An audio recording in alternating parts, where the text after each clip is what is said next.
Secara harfiah sa'ah itu berarti time, waktu. Ilmu tentang waktu itu ada di sisi Allah Subhanahu wa ta'ala. Karena ilmu ini di sisi Allah, hanya orang-orang yang ruhaninya hidup di sisi Allah bisa mengetahuinya. Nanti dapat tugas. Apa tugasnya? Al-Mahdi beri pedang. Ini pedang. Sembelihlah itu sih. Dajjal itu nggak bisa dibunuh, Pak. Ditusuk, mau dibom nggak mati-mati. Berarti ada suatu rahasia di pedang itu, dan ada kejadian yang melemahkan si Dajjal. Kita nggak tahu rahasianya apa. Jadi udah banyak tuh. Itu perang nanti nggak ada yang pakai pistol, Pak. Nggak ada yang pakai tank. Semuanya pakai kesaktian. Yang nggak sakti baru pakai panah. Yang nggak bisa terbang baru pakai kuda. Jadi nanti antum kalau umur panjang jangan kaget-kaget. Nanti orang terbang-terbang. Mau dia tentara Mahdi dia terbang, tentara Dajjal pun ada yang bisa terbang.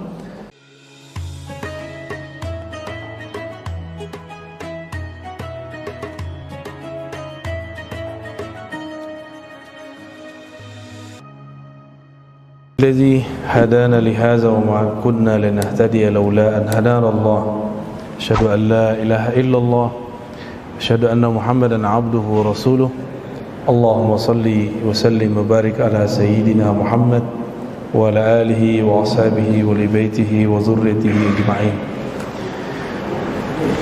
Para satis, para dai, muallim, ya. Ini mic itu aja kali, Pak. Ya. Nah, gitu. Ya. Semoga dalam berkah ridha Allah Subhanahu wa ta'ala. Dalam akhir surat Luqman Allah berfirman, "Innallaha 'indahu ilmus sa'ah." Sesungguhnya di sisi Allah lah. Maksudnya milik Allah lah ilmu mengenai sa'ah. Syukran. Apa arti sa'ah? Hari kiamat. Tapi secara harfiah sa'ah itu berarti time, waktu. Ilmu tentang waktu itu ada di sisi Allah Subhanahu wa ta'ala. Karena ilmu ini di sisi Allah, hanya orang-orang yang ruhaninya hidup di sisi Allah bisa mengetahuinya. Maka kita sudah dapat pastikan yang ruhaninya hidup di sisi Allah pasti baginda Rasulullah sallallahu alaihi wasallam. Dan dikatakan bahwa para syuhada mereka tidaklah mati, bal ahya'un inda rabbihim. Ini kata inda di sisi. Ini penting sekali. Kenapa ada para wali, para kiai yang kalbunya, ruhnya hidup di sisi Allah? Dia kadang menceritakan hal-hal yang tidak terbayang oleh kita. Kenapa? Karena ruhnya inda rabbihim, di sisi Rabb mereka. Hatta mereka masih hidup di dunia, itu Allah izinkan memutalaah, tapi dengan izin Allah. Karena yang mengetahui yang gaib hanya Allah Subhanahu wa ta'ala. Maka nabi, para wali, para ulama tidak tahu alam gaib kecuali diberitahu. Ini rumus. Hatta nabi tidak tahu alam gaib kecuali diberi tahu. Kalau kita diberitahu enggak? Ada kita yang diberitahu, ada yang tidak. Dalam suatu majlis, kata Sayyiduna Huzaifah, riwayat Imam Abu Daud, hadisnya sahih, di Kitabul Fitan, bab tentang fitnah akhir zaman. Ini Imam Abu Daud ini imam ketiga dalam strata hadis, Bukhari, Muslim, Abu Daud. Beliau ini meriwayatkan bahwa Sayyidina Huzaifah yang bergelar sir Rasulullah, menjaga sirnya Nabi sallallahu alaihi wasallam. Beliau ini bercerita, qama fina Rasulullah sallallahu alaihi wasallam. Suatu kali Nabi berdiri di hadapan kami, bersama kami. Kalau di riwayat Abdullah bin Umar duduk bersama kami. Berarti ada dua versi, dua waktu yang berlainan. Lalu apa yang Nabi lakukan? Fahaddasa, Nabi menceritakan apa yang terjadi setelah beliau wafat ini sampai akhir zaman. Panjang gak itu, Pak? Panjang itu. Itu lebih dari 1 hari. Di riwayat Imam Bukhari kita menemukan bahwa Nabi SAW berdiri ba'da subuh, berhentinya zuhur, ba'da zuhur lanjut lagi sampai asar, ba'da asar lanjut lagi sampai maghrib, ba'da maghrib lanjut isya, terus sampai besok. Enggak tidur mereka malam hari. Nabi menurunkan ilmu tentang akhir zaman. Maka ilmu akhir zaman itu salah satu salah satu cabang ilmu terpenting di zaman ini. Jadi salah satu pilar ahlu sunnah. Dulu saya berhenti di bab Islam Imam Ihsan. Ternyata di hadis Imam Muslim, Nabi ditanya oleh Jibril, "Mata sa'ah?" Kapan hari kiamat? Dijawab oleh Nabi, yang ditanya tidak lebih tahu daripada yang bertanya. Terus orang itu bertanya lagi, yaitu Sayyidina Jibril, "Akhbirni an amaratiha." Kabarkan aku mengenai amarat. Apa arti amarat? Alamatnya. Wah, panas sekali, Pak. Lalu Nabi kabarkan. Berarti ilmu yang diturunkan Nabi bukan ilmu mengenai kapan kiamat, ini rumus. Tapi ilmu yang diturunkan Nabi mengenai tanda-tanda kiamat. Bismillah. Oh ya, lupa. Kita baca Al-Fatihah dulu ya. Supaya Allah membuka hati kalbu kita, mari kita baca surah Al-Fatihah. A'udzubillahi minasyaitonir rajim.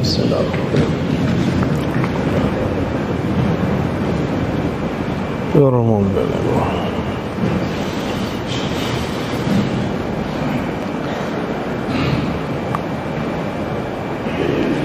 Maka kita tambahkan pilar ahlu sunnah ini salah satunya mengetahui akhir zaman. Akhir zaman ini kita pecah jadi 2 ilmu.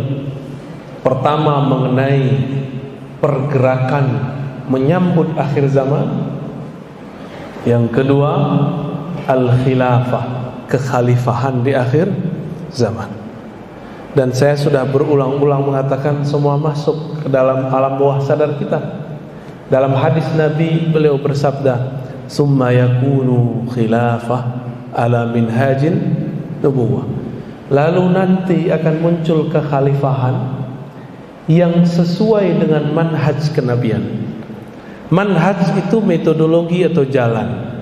Nabi itu bagaimana cara beliau menggali ilmu, bukan belajar di kampus, bukan belajar di pesantren, tapi langsung dibimbing oleh Allah Subhanahu wa ta'ala. Bukan sekedar lewat mimpi, tapi dalam keadaan jaga pun Allah bimbing. Suatu kali datanglah Abu Darda kepada baginda Nabi sallallahu alaihi wasallam. Apa kata Abu Darda? "Wahai Rasulullah, mata tadri annaka nabi?" Kapan engkau tahu bahwa engkau ini nabi? Wali bisa digituin enggak, Pak? Bisa. Apa jawaban Nabi? Nih coba lihat, Nabi itu sudah kenal dengan dirinya di saat orang-orang, anak-anak masih main. Apa kata beliau? Aku tahu bahwa aku seorang nabi, sadar penuh di saat kami sedang bermain-main, kira-kira umur 5 tahun, 6 tahun atau 7 tahun. Tidak disebutkan dalam hadis itu. Tiba-tiba turun ada makhluk bersayap dua orang dari langit. Yang satu bertanya kepada yang kedua, "Hei, emang itu orangnya?" "Huwa huwa," kalau bahasa Arabnya. "Huwa huwa." Kata yang satu lagi, "Naam, huwa." Dia orangnya. Ya udah, langsung yang pertama terbang menangkap Nabi, lalu Nabi kemudian dia pangku, dibelahlah dari sini sampai ke dadanya. Waktu itu Nabi sedang bermain dengan seorang anak. Anak itu adalah putra daripada ibu susunya, Halimah Sa'diyah. Itu beliau masih ingat tuh. Apa kata anaknya ini, anak Halimah? Dia lari ke rumah, "Ibunda, ayahanda, ya abati, ya amati, qutila Muhammadun." Ya, Muhammad terbunuh, orang membunuh Muhammad. Kenapa? Dia menyaksikan dada Nabi Muhammad dibelah. Ketika ayahanda dari anak ini dan ibundanya datang, Nabi Muhammad udah main pasir lagi, Pak. Udah main-main lagi. Anak kecil gimana? Anak kecil biasa kan, anak kecil main pasir, main guling-guling. Suka-suka Nabi lah. Di saat itu anak-anak masih anak-anak, bahkan orang tua pun tidak sadar mereka ini siapa. Baginda Nabi Muhammad SAW sudah sadar bahwa dia seorang Nabi Sallallahu Alaihi Wasallam. Jadi beliau diangkat jadi Nabi bukan umur 25, tapi sudah sebelum lahir sudah diangkat, Pak. Ya. Ini bagian ilmu akhir zaman. Nabi mengatakan di akhir zaman nanti yang akan jadi khalifah itu siapa? Orang yang ismuhu yuwati usmi, yang namanya berkesesuaian dengan namaku. Nama dalam bahasa Arab ismun, beda dengan nama dalam bahasa Indonesia. Nama dalam bahasa Indonesia udah nama aja, Ustadz Alnof, wah gitu aja kan. Yang ngasih siapa? Orang tuanya. Bisa telat nggak orang ngasih nama anak? Ya, berarti ada masa anak itu nggak punya nama, ada kan? Nama jasad itu, Pak. Ada nggak orang yang ganti nama? Ada. Mungkin bapak-bapak ini dulu, karena zaman-zaman SD dulu belum jelas dukcapilnya, bisa 3 kali ganti nama. Sebelum masuk SD namanya apa, pertengahan SD namanya apa, akhir namanya berubah lagi. Karena sudah jadi nama ijazah nggak bisa berubah, bisa 3 kali ganti nama, bener ya?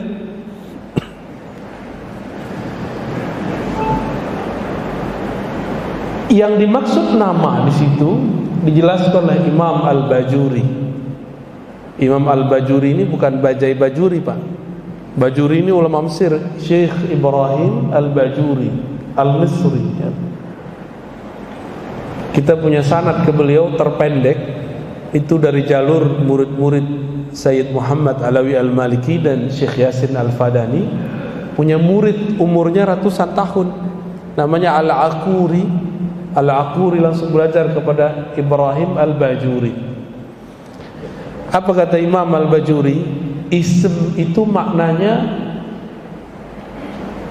tanda, al-alam awil wasam wassumu al-ulu, tanda-tanda dan ketinggian ilmu ataupun derajat. Berarti tanda yang terjadi pada baginda Nabi akan terjadi pada Imam Al-Mahdi. Ketinggian ilmu yang ada pada Nabi akan diberikan kepada Al-Imam Al-Mahdi. Nabi itu dapat wahyu lebih sering sadar atau lagi tidur? Sadar. Maka Al-Mahdi dapat ilhamnya seringnya lagi sadar. Tapi sekarang ada yang digadang-gadang jadi Imam Mahdi pakai mimpi. Masa kita mau menggantungkan hidup kita pakai mimpi orang, Pak? Kita nggak kenal juga dia siapa.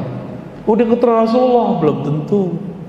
Di hadis Abu Daud dikatakan bahwa ada keturunan Rasulullah nanti yang ngakunya salah. Dia bukan Mahdi, dia ngaku Mahdi. Ada di riwayat Abu Daud. Pakai ngaku-ngaku di YouTube lagi ya. Masa Imam Mahdi ngaku di YouTube? Dan itu bukan satu dua, Pak. Banyak. Ini persoalan akhir zaman. Ini persoalan yang ditulis di Quran. Ilmu sa'ah itu di sisi Allah. Maka jangan main-main, jangan gantungkan nasib kita akhir zaman lewat mimpi seseorang yang kita nggak kenal, yang kita nggak tahu dia siapa. Ilmu apa yang ada pada diri Nabi? Nabi itu menjadi Nabi karena apa? Karena dia seorang insinyur? Enggak kan? Dia hafal kitab? Enggak. Ilmu apa yang ada di kolbu Nabi? Banyak ilmu di kolbu Nabi. Pertama, ilmu awalin, ilmu masa lalu. Jadi Nabi bisa cerita tentang masa lalu. Yang kedua, ilmu akhirin, ilmu masa depan. Ini Allah yang ajarkan semua. Bukan berarti Nabi tahu alam gaib. Nabi dikasih tahu.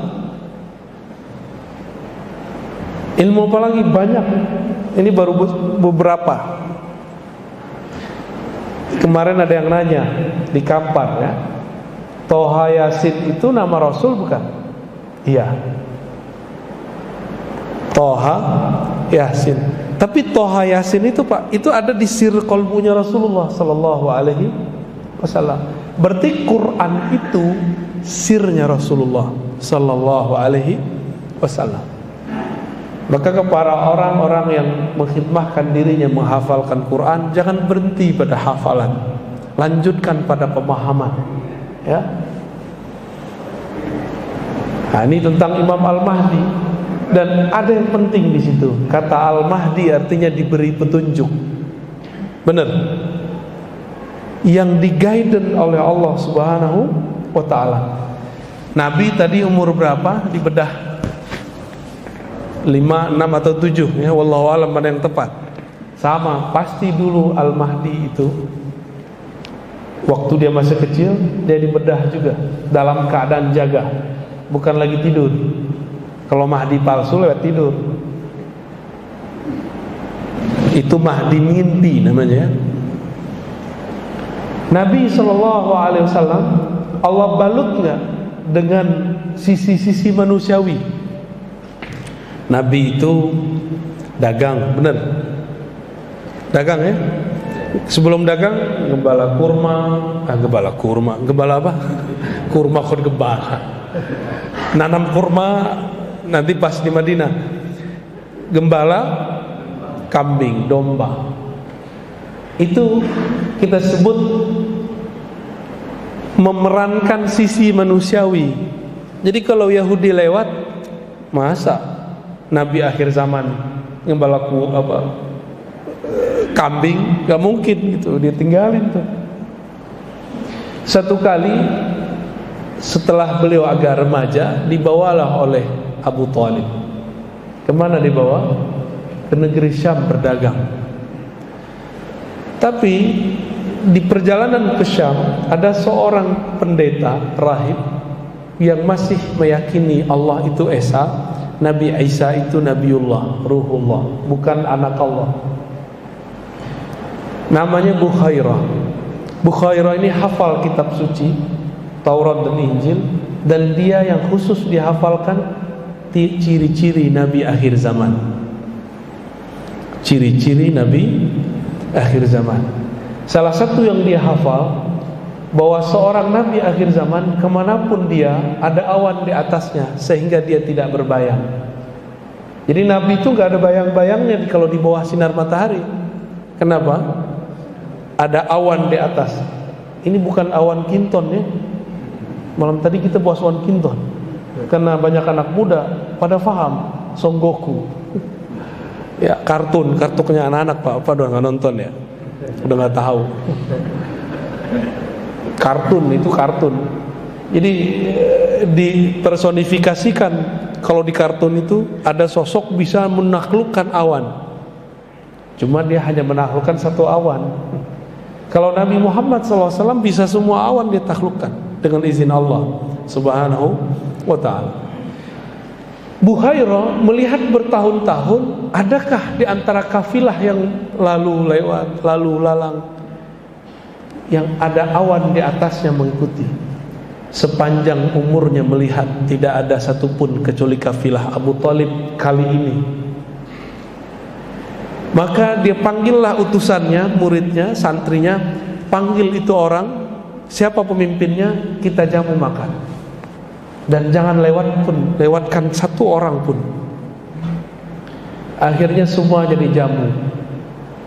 Beliau keluar, dilihat awan tidak ada di atas tempat makan. Maka dipanggil Abu Thalib, Abu Thalib, adakah orang yang belum engkau ajak makan? Jawaban Abu Thalib, oh perasaan tidak ada. Bertanya lagi Buhairah, pasti ada. Oh, bingung Abu Thalib, ini orang aneh ya. Akhirnya Abu Thalib bilang, ada, tapi anak kecil, anak bawang. Anak bawang. Anak saya Muhammad. Abu Thalib menganggap Nabi Muhammad sebagai anaknya karena ponakannya yang ayahnya sudah meninggal, yaitu adiknya Abu Thalib sendiri. Lalu dipanggillah Nabi Muhammad, dilihat waktu bergerak di atasnya ada awan. Langsung disidang itu Abu Thalib. Abu Thalib, kamu sini. Disuruh semua orang keluar. Ya Abu Thalib, inna hazal ghulam nabiyyun. Ini bocah, anak ini bukan orang biasa, anak ini nabi. Berarti Buhairah sudah tahu bahwa sosok Muhammad bin Abdullah sudah jadi nabi waktu masih kecil.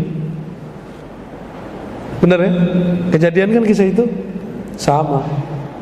Yang tahu siapa? Buhairah. Buhairah itu wali Allah Subhanahu wa taala. Ya, kalau kita buka-buka isi kolbunya, mungkin dia juga seorang nabi tapi tidak punya kerasulan, enggak punya risalah. Ini Buhairah. Apa kata Buhairah? Wahai Abu Thalib, tolong engkau sembunyikan, engkau jaga Muhammad. Kalau Yahudi tahu siapa dia, mereka akan membunuhnya. Maka Abu Thalib membungkus Nabi Muhammad dengan peran-peran manusia biasa, seperti orang Arab biasa, sehingga tidak ketara kalau ini orang spesial. Cuma kalau mendekat kepada beliau spesial.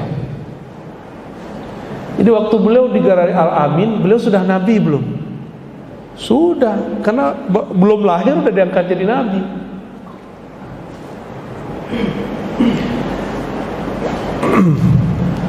Maka Al-Imam Al-Mahdi di zaman kita Pak, bukan zaman nanti. Ini zaman ini nih. Al-Imam Al-Mahdi itu akan mengalami hal yang sama. Dia akan dipoles oleh Allah dengan sifat-sifat manusiawi yang kira-kira orang kalau melihat ini gak nyangka kalau dia seorang wali. Benarlah kata Imam Ibn Athaillah As-Sakandari ya. Kata beliau, subhana man satara khususiyatahu bima bizawahiril bashariyah. Maha hebat Allah yang menyembunyikan keistimewaan-keistimewaannya dalam peran manusia biasa. Jadi gak ketahuan kalau ini dia seorang wali. Seperti Nabi dulu diperankan seperti seorang biasa, orang Arab biasa, pemuda biasa. Nggak ada tuh Nabi keluar-keluar, saya Nabi loh, saya Nabi loh, gitu. Sampai ada perintah. Kayak seperti sekarang, ada yang datang ke saya, aku loh Al-Mahdi. Ada yang datang Pak. Cuma karena jidatnya agak lebar dikit, hidungnya agak mancung dikit. Ustaz Ano masuk ke tuh jidatnya lebar. Ada juga yang lewat YouTube. Ada yang lewat YouTube ngaku bahwa dia Mahdi tapi belum imam. Ini kalau asli dibunuh Yahudi nggak? Dibunuh, Pak. Dibunuh pasti kalau asli itu. Jadi kita nggak usah buru-buru. Ini ilmu rahasia. Hanya orang-orang yang mengerti ilmu rahasia yang mengenal. Seperti Buhairo bertahun-tahun menunggu, akhirnya ketemu. Ya. Berarti Abu Thalib mengerti nggak Muhammad bin Abdullah adalah seorang nabi? Ngerti dia. Cuma akhir hayatnya disebutkan dalam Sahih Bukhari tidak sempat melafazkan. Cuma di batinnya dia ngingkar dia nggak pernah ingkar. Oleh karena itu ulama berbeda pendapat mengenai status meninggal beliau. Apakah meninggal kafir atau mukmin? Ya. Nah, itu bagaimana cara memahami ilmu akhir zaman. Jadi babnya ma'rifatul ism, bab mengetahui nama, yaitu tanda-tanda. Maka pelajarilah tentang sirah kenabian, kejadian yang akan terjadi pada Al-Mahdi nggak jauh beda. Bedanya nanti formulasinya. Nah, Bapak Ibu Saudara sahabat ikhwan akhwat fillah, seperti yang saya sebutkan di tempat yang lain kemarin yang sudah mengikuti, akhir zaman ini semua ilmu dikumpulkan Allah. Bahkan dalam handphone yang kecil yang kita sebut smartphone, itu semua ilmu ada nggak di situ? Ilmu hadis ada nggak? Ilmu tafsir? Ilmu apa lagi? Tasawuf ada apa di situ? Karena semua ilmu sudah ada di benda kecil itu. Bahkan lebih ajaib daripada Nabi Sulaiman. Lapar tinggal datang duit datang. Ya. Enggak perlu manggil angin. Pencet datang taksi. Sakti enggak tuh? Itu Nabi Sulaiman kalau datang Pak, tongkatnya nganggur itu. Cincinnya nganggur, taruh aja tuh. Main handphone aja kita. Mau makan, mau apa. Ini saya serius loh Pak. Nabi-nabi dulu kalau hidup sekarang pasti beli smartphone. Serius. Karena Nabi itu manusia biasa. Apa kata Allah? Qul, katakan, ana basyarun mislukum. Aku basyar seperti kalian. Bedanya cuma satu, yuha ilayya. Diwahyukan kepadaku bahwasannya tiada ilah, tiada yang disembah, tiada Tuhan kecuali Allah Subhanahu wa ta'ala. Itu aja bedanya. Berarti Al-Mahdi sama enggak? Dia manusia kayak kita. Bedanya kolbunya selalu dapat ilham. Maka dia berjuang dengan ilham, bergerak dengan ilham, bukan pakai tebak-tebakan, bukan pakai cocok-cocok logi, bukan pakai ambisi, bukan pakai nafsu. Maka pencirian gerakan akhir zaman yang sesuai dengan sunnah Nabi, sesuai dengan ajaran Al-Imam Al-Mahdi, itu yang bergeraknya Al-Mahdi, orang yang hatinya diberi petunjuk oleh Allah Subhanahu wa ta'ala. Dan petunjuk ini dia terima setiap saat di kalbunya. Mimpinya adalah pengkhabaran, jaganya adalah pemakrifatan. Jadi mereka ini yang seperti dikatakan Nabi pernah berkalam Pak. Tanamu qalbi, tanamu ainayya wa la yanamu qalbi. Mataku tidur, hatiku tidak tidur. Hadis Bukhari dan Muslim.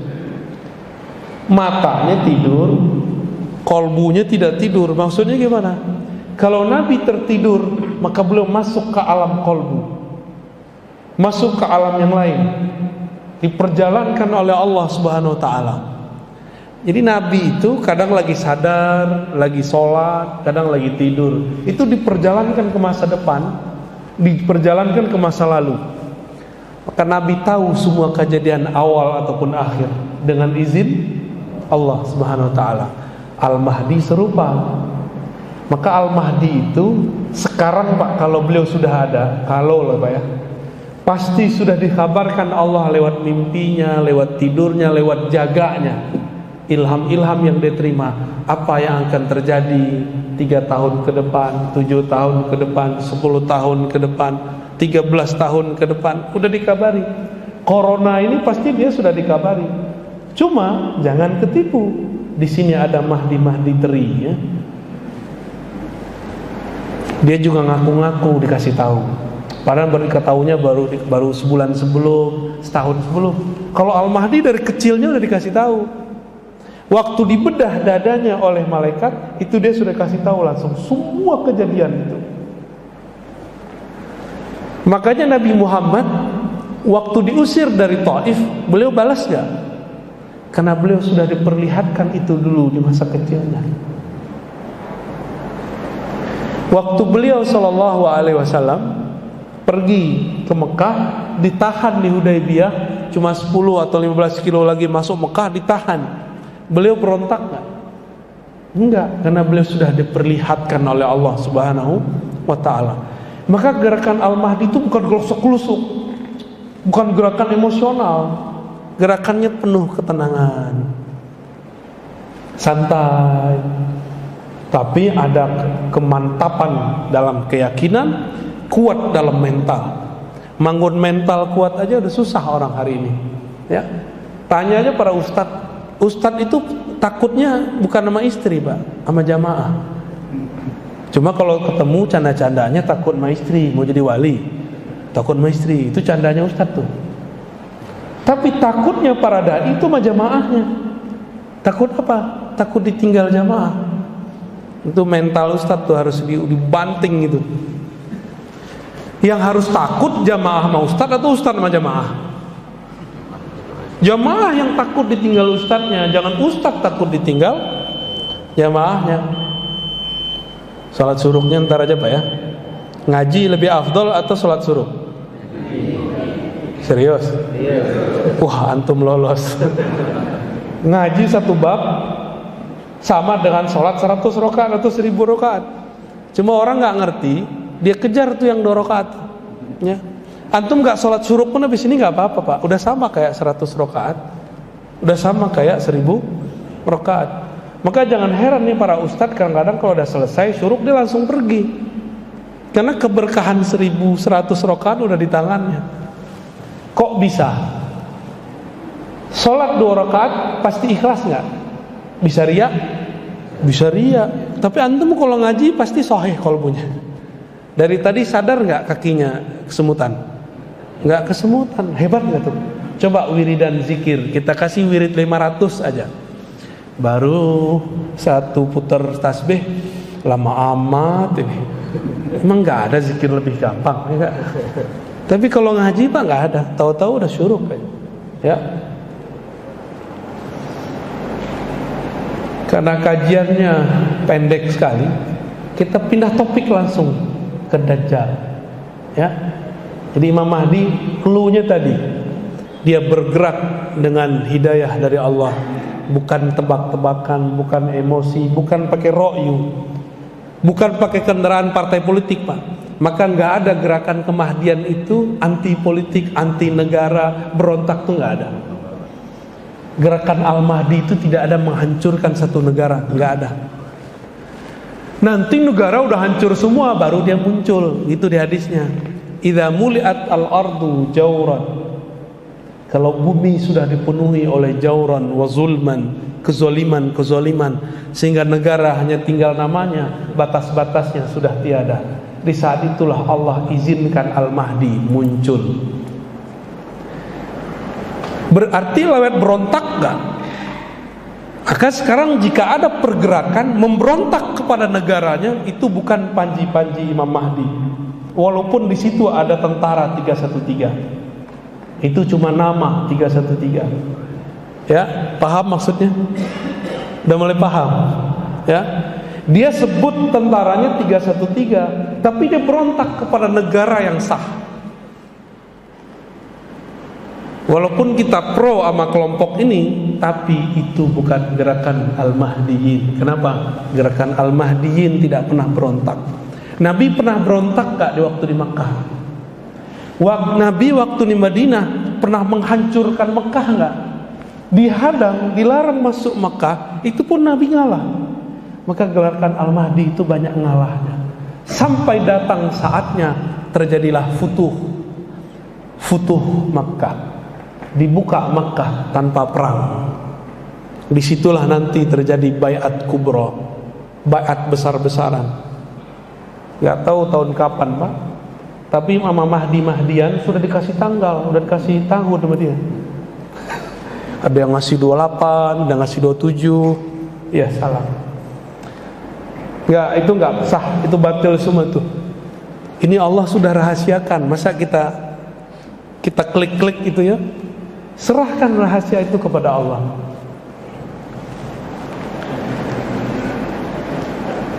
Saya pernah nanya dari awal datang ke sini sampai hari ini, adakah bencana global yang lebih besar sepanjang sejarah dunia melewati corona?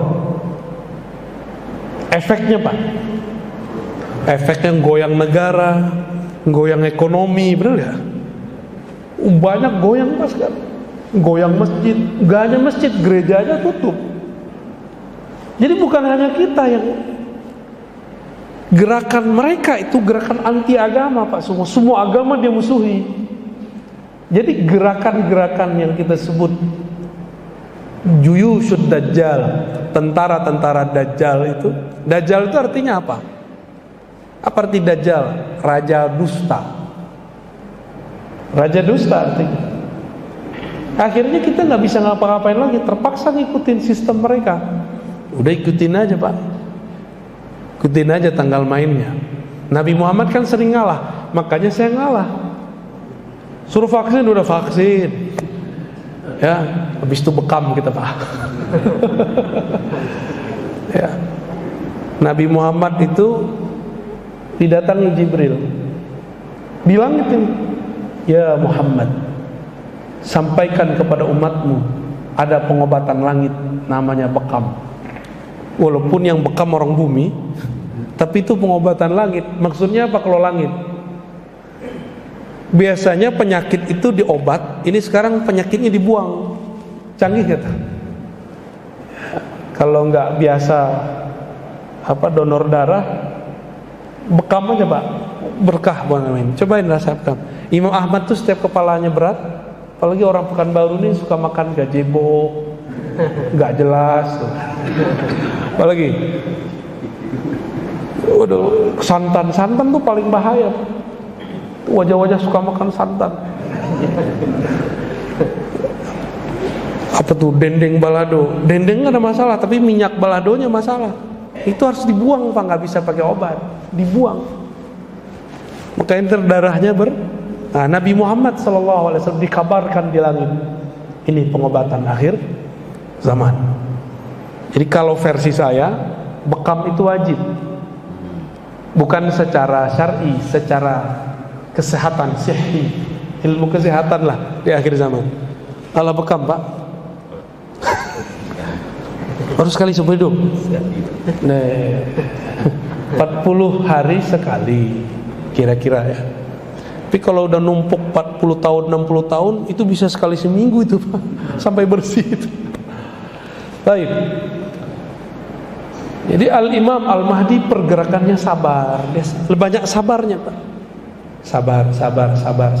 Innallaha Allah bersama orang sabar. Berarti kalau dibalik, Allah tidak merestui, tidak membersamai orang yang tidak sabar. Walaupun dia bawa takbir, walaupun dia pakai pakaian-pakaian Islami, kata dia, tapi tidak sabar, Allah tidak bersama mereka.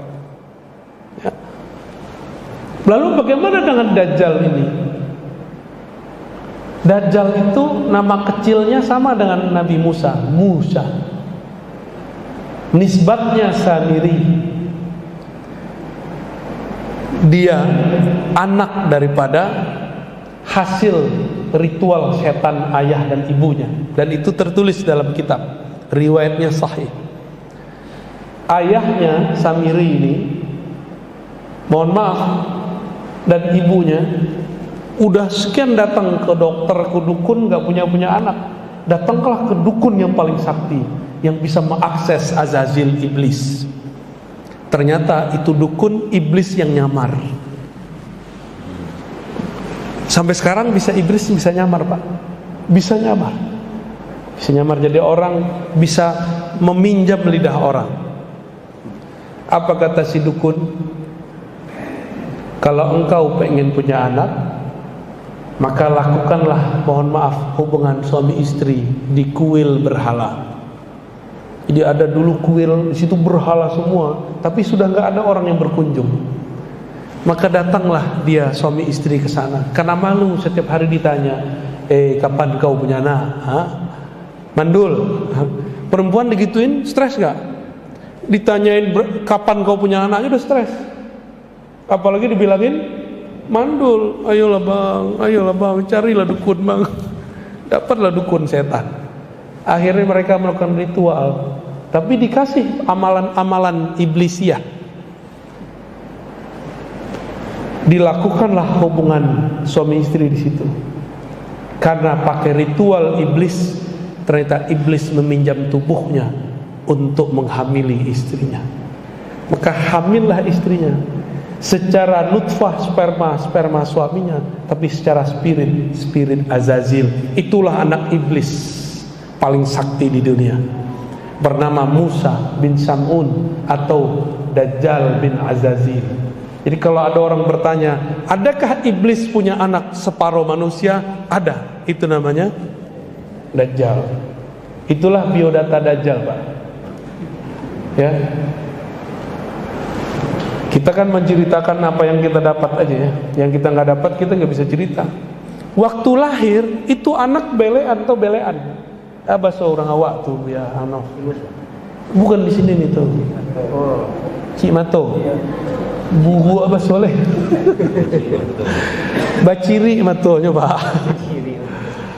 Jadi matanya itu kalau bahasa seberang tuh belean.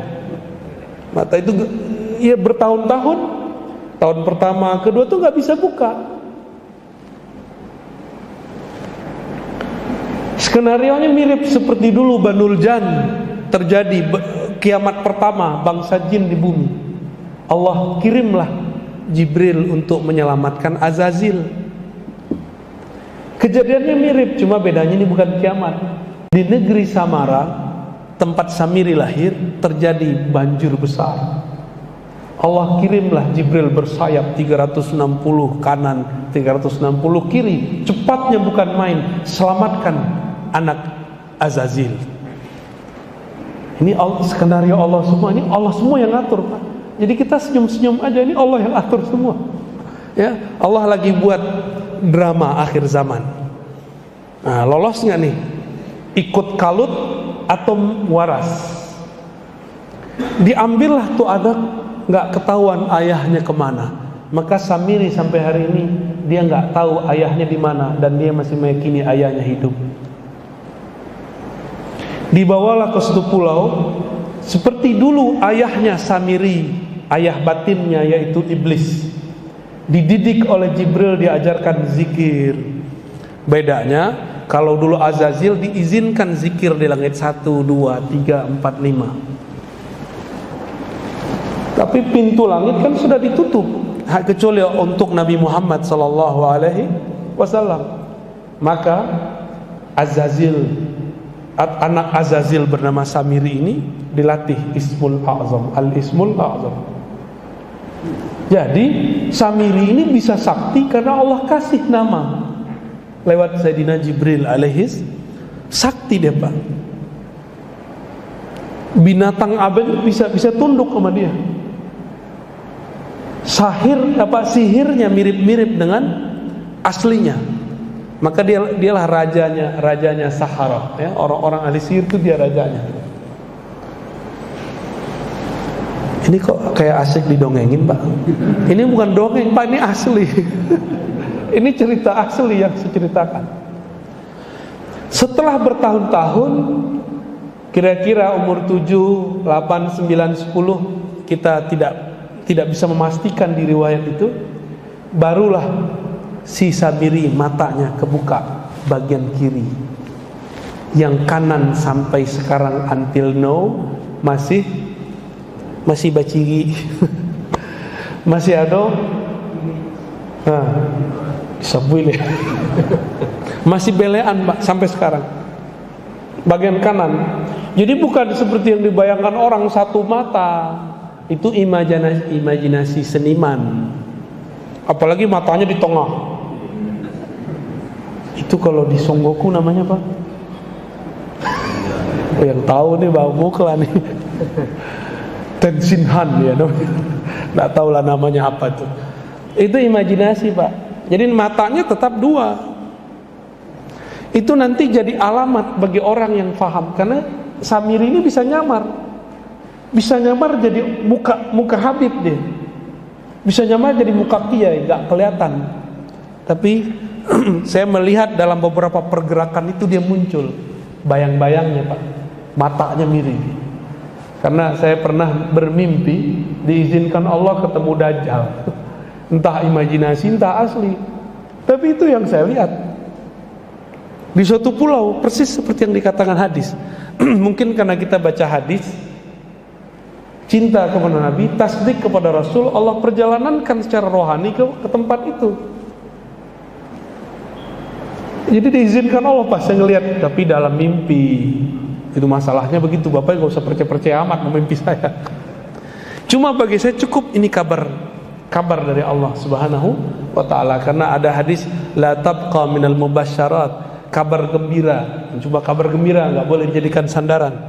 Tidak tersisa di akhir zaman kecuali mimpi yang baik. Ini mimpi ketemu Nabi aja belum ya, ketemu Dajjal, pengikut Dajjal antum ntar. Mimpi ketemu Nabi dulu, banyak-banyakin dulu sholawatnya ya.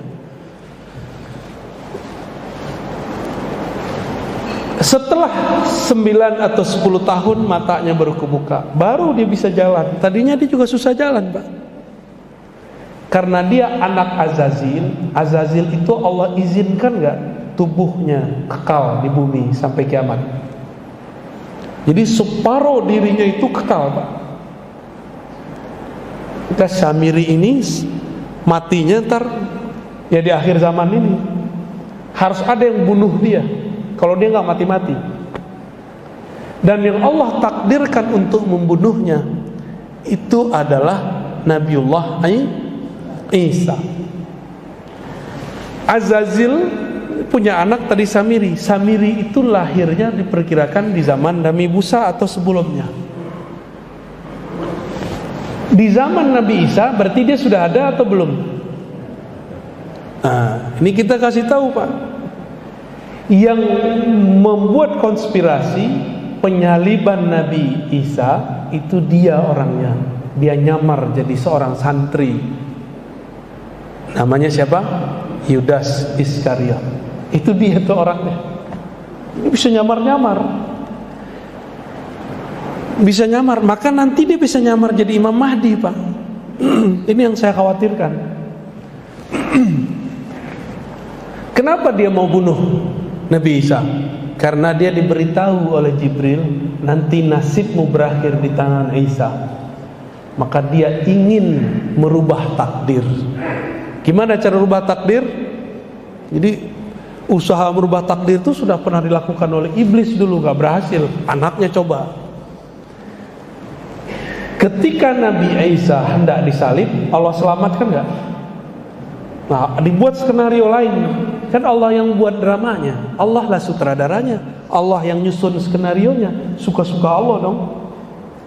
Tiba-tiba Allah utus siapa untuk menyelamatkan Nabi Isa. Tapi kan gak disebutkan di riwayat siapa yang menyelamatkan Nabi Isa. Itu rahasia. Siapa sebenarnya yang menyelamatkan Nabi Isa? Lalu kemudian Nabi Isa naik ke langit gak? Pintu ke langit di bumi cuma satu Pak, Baitul Maqdis. Bukan Baitul Maqdis tempat Pak Peri kemarin. Di mana itu namanya itu? Pasar Tupah. Bukan di situ. Itu gak bisa naik langit di situ. Itu Al-Quds. Makanya kita wajib cinta Al-Quds. Bukan cinta bendera Palestina doang Pak. Al-Qudsnya yang penting. Mau benderanya apa aja, yang penting Al-Quds. Seandainya di situ benderanya bendera Indonesia, ya kita bela juga. Kebetulan sekarang benderanya Ya itu tuh ya. Susah juga nyebut nama benderanya apa tuh. Hitam, ada merah, ada putih ya. Nabi Isa dibawa oleh satu sosok yang dirahasiakan Allah ke pintu langit, yang nanti Nabi Muhammad pun naik ke langit lewat pintu itu. Itu yang disebut Qubbatus Sakhra. Disitulah Nabi Isa naik ke atas, langsung nyampe ke langit kedua. Berarti masih hidup nggak Nabi Isa? Masih hidup. Nabi Isa ini mempertontonkan waktu hidupnya sifat-sifat ilahiyah. Apa contohnya? Ada orang mati dihidupkan. Ambil tanah, tiup. Seperti Allah meniupkan tanah dulu menjadi Nabi Adam. Nabi Isa ambil tanah, tiup jadi burung, Pak. Kalau ada orang begitu hari ini, disembah nggak? Disembah pasti. Jadi wajar kenapa kemudian beberapa orang yang tidak mengerti bab tauhid di zaman itu menyembah Nabi Isa. Mereka lupa Nabi Isa sendiri nggak menyembah dirinya, tapi menyembah Allah Subhanahu wa ta'ala. Nah, bagian akhir, karena sudah 6:30 nih ya. Asik Pak ya didongengin ya. Kalau udah tua-tua disuka diceritain juga nih ya. Ini tuangku aja senang diceritain ulang ya. Karena Nabi Isa dulu tidak menunjukkan syariat yang sempurna. Syariatnya belum selesai, umur 33 sudah diangkat. Maka nanti disempurnakan, turun lagi di masa akhir zaman, disempurnakan dengan syariat paling sempurna, syariat baginda Nabi Muhammad sallallahu alaihi wasallam. Ya. Nanti dapat tugas. Apa tugasnya? Al-Mahdi beri pedang. Ini pedang. Sembelihlah itu sih. Dajjal tuh nggak bisa dibunuh, Pak. Ditusuk, mau dibom nggak mati-mati. Berarti ada suatu rahasia di pedang itu, dan ada kejadian yang melemahkan si Dajjal. Kita nggak tahu rahasianya apa. Jadi udah banyak tuh. Itu perang nanti nggak ada yang pakai pistol, Pak. Nggak ada yang pakai tank. Semuanya pakai kesaktian. Yang nggak sakti baru pakai panah. Yang nggak bisa terbang baru pakai kuda. Jadi nanti antum kalau umur panjang jangan kaget-kaget. Nanti orang terbang-terbang. Mau dia tentara Mahdi dia terbang, tentara Dajjal pun ada yang bisa terbang. Yang nggak mengerti ilmu kewalian wali Allah atau wali setan sama-sama tuh, sama-sama sakti. Wali Allah sakti, wali setan sakti. Ya udah main panah-panahan aja. Tapi kalau dia mengerti ilmu walayah, maka sebelum dia memanah, panahnya sudah sampai. Sebelum dia memukul, pukulannya sudah telak. Masa itu masih panjang. Karena ceritanya masih ada 12 pertemuan lagi. Kita cukupkan dululah sampai di sini. Wassallallahu ala nabi Muhammad. Ada visual, Ustaz.